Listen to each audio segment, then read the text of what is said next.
ano yan? Sabi ng kabalungan, doon naman tayo sa iba. Iba naman tayo. Dito. Oh, ito tayo sa post ni Attorney Vic Rodriguez.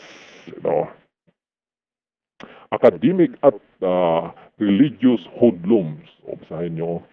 So, ngayong patay na ang, ano yan, unconstitutional impeachment complaint laban kay Vice President Sara Duterte, patay na rin kaya ang ugaling dublikara ng mga educators at banal sa ating lipunan. O ito yung mga hipokrito.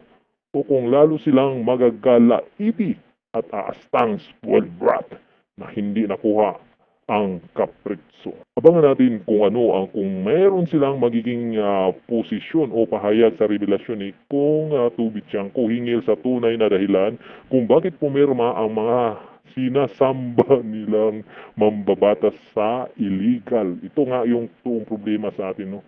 At corruption, read and verified impeachment complaint, rule of law at due process.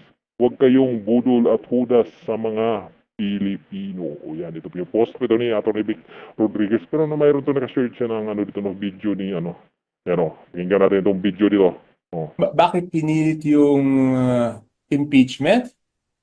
Eh, hindi na ako sinama doon sa Hindi na ako sinama doon sa sa huling usapan. Doon sa mga nangyari, may duda ako kung bakit pinilit yung impeachment. Alam mo, 'di ba galit na galit si presidente doon sa budget, 'di ba? Galit daw sa budget. Pero alam nyo, kahit pagtanggol nyo pa yung presidente, siya pa rin ang dapat mananagot dito sa nangyari sa ating bansa. Siya nga presidente, lahat kontrolado niya. Dapat, kahit ipagtanggol nyo pa, siya pa rin ang may problema dito sa mga nangyayaring ito. At hindi lahat because of the lack of time, hindi lahat ng items doon na-veto. 'Di ba? Yes. 'Di ba yung unang usapan diyan is malaking amount yung ibibito, 'di ba? Yes.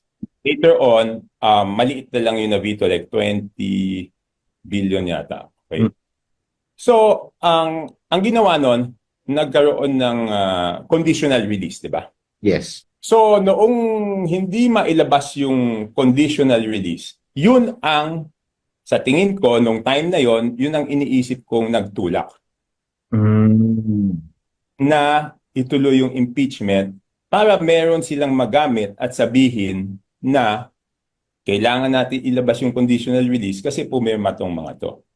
And later on, I was proven correct. Yun yung duda ko noong ginagawa nila yan.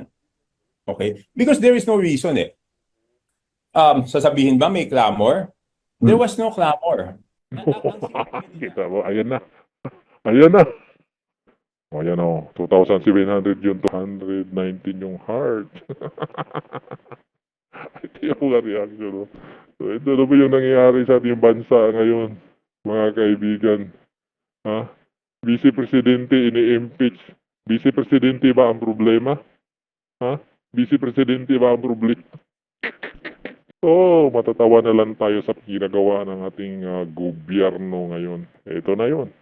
Enjoy at namnamin kung ano na nangyari sa ating bansa ngayon.